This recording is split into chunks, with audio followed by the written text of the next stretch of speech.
Before the race even started, the atmosphere inside Kingston's National Stadium felt electric.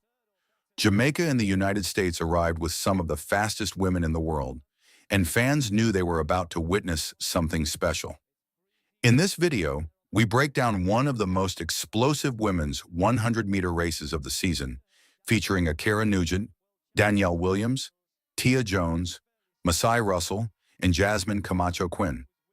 From the dramatic start to the final meters, this race had everything: speed, pressure, rivalry, and a massive statement from Jamaica on home soil. We'll analyze the key moments, athlete performances, race strategy, and why this sprint could become one of the defining races of 2025. To win. Jasmine Camacho-Quinn, again, fairly swift over 100 meters. A lot of them are around the sort of 11.2, 11.3 mark. Yeah. Masai Russell, perhaps a little slower though. Really disappointing from her yesterday, only finished 5th, the Olympic champion in the hurdles. Next to her, Danisha Cartwright. Came back from China, made a semi-final in those World Indoors. She's pretty swift as well, watch out for her. And then on the outside will be Amber Hughes, another who was representing the USA at the World Indoor Championships in the hurdles. So it says short hurdles, but no barriers, just the wind and your competitor here. Yeah, man. And Tia Jones yesterday was a surprise, but not a surprise. It's so competitive in the 100-meter hurdles that there's usually 5 or 6 competitors that really have a chance to win. Next to her, and the way they get, Nugent gets a good start, so is Danielle Williams, and Tia Jones has been left a little bit at the moment. Also going well is Cartwright, but look at Williams. Williams is going to take this. Williams just gets the lead.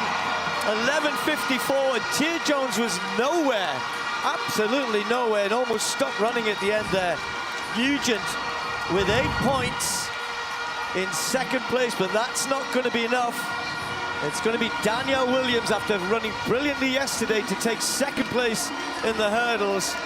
She got out well, got a little advantage early on. Cartwright started very quickly as well. So as I said before, hurdlers are usually used to being up by 3 steps. But Danielle Williams actually has a pretty good drive phase, keeping her head down for about 20 meters. And she's got a short torso, long legs, was able to open up her stride. Nugent tried to close, was probably pretty surprised to see Williams accelerate past her in the middle of the race like that. High knees. She looks like a good 100-meter runner. She's got a good frame for it. You always like to see athletes with the short torso and the long legs. Nugent really grimacing, trying to get across the line, so the huge surprise was seeing Danielle Williams out in front. But as you can see in the outside, jumping out of the blocks was Cartwright, surprisingly.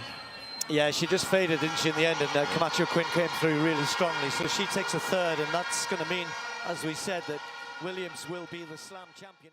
The women's 100 meters at the 2025 Glad Slam in Kingston delivered exactly what sprint fans hoped for: raw speed, national pride, and a reminder that Jamaica remains one of the most dangerous sprinting nations in the world. Under the lights of the National Stadium, in front of a crowd that treated every Jamaican athlete like royalty, the race evolved into a direct statement against the growing dominance of the United States in women's sprinting. While the Americans arrived with confidence and depth, Jamaica answered with explosive execution.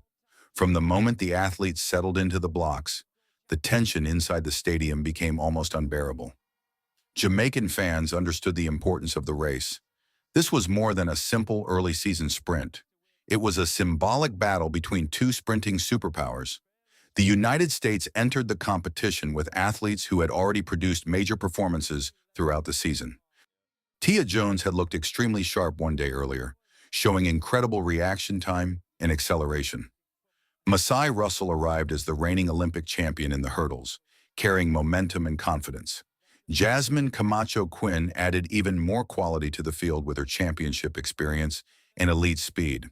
But the Jamaican athletes looked calm, focused, dangerous. Akira Nugent especially carried herself with the confidence of someone ready to make a breakthrough moment on home soil. Over the last year, Nugent has slowly transformed from a promising hurdler into one of the most versatile sprint talents in the world. Her bronze medal at the World Indoor Championships confirmed that she could compete under pressure against elite opposition, but this race offered a different kind of challenge. Running a flat 100 meters in Kingston against top American sprinters meant there would be no room for mistakes. Every phase of the race had to be perfect. Danielle Williams represented another fascinating storyline. Known globally for her achievements in the hurdles, Williams entered the race without the same expectations placed on the pure sprinters. Yet that made her extremely dangerous. Experienced athletes often perform best when they feel free from pressure, and Williams looked relaxed during warm-ups, almost enjoying the atmosphere more than anyone else. The crowd responded to her presence immediately, understanding that she was not simply participating, she intended to compete seriously. When the starter called the athletes into position, the noise inside the stadium suddenly dropped. Thousands of spectators froze in anticipation. Then came the gun. The opening reaction phase immediately favored the Jamaicans. Akira Nugent exploded from the blocks with tremendous efficiency, producing one of the cleanest starts in the field. Her transition phase looked almost flawless. Within the first 30 meters, she had already established momentum that forced the American athletes into recovery mode earlier than expected. Tia Jones attempted to answer with her trademark acceleration, but Nugent's stride frequency and posture gave her a visible advantage. Danielle Williams also surprised many observers with her composure during the drive phase. Rather than overstriding or forcing the pace, she remained controlled and technically sharp. That discipline became critical between 40 and 60 meters, where several athletes began tightening under pressure while Williams continued to build speed naturally. What made the race so impressive was not simply the final result, but the technical superiority displayed by the Jamaican runners. Their mechanics remained smooth throughout the entire sprint. Neither athlete appeared to panic. Their shoulders stayed relaxed, their turnover remained efficient, and most importantly, they maintained form while others around them began fighting the race. At around 70 meters, the stadium erupted. Nugent had clearly separated herself from the field. Every stride increased the emotional energy inside the arena. Fans stood on their feet screaming as Jamaica moved closer to another iconic sprint victory on home soil. Behind her, Williams continued battling strongly, refusing to surrender position to the powerful American challengers. Meanwhile, the American athletes struggled to respond effectively. Tia Jones showed determination, but could not generate enough late-race momentum to close the gap. Masai Russell looked competitive early, but appeared slightly uncomfortable during the transition into maximum velocity. Against Jamaican athletes running with confidence and crowd support, even tiny technical inefficiencies became costly. Jasmine Camacho-Quinn delivered a respectable performance, but the rhythm of the race favored the pure aggression shown by the Jamaican athletes. By the final 20 meters, the outcome was essentially decided. Akira Nugent crossed the finish line to an explosion of celebration inside the National Stadium. The reaction from the crowd felt less like a regular meet victory and more like a championship triumph. Jamaican flags waved throughout the stands as fans celebrated another reminder of their country's sprinting culture and legacy.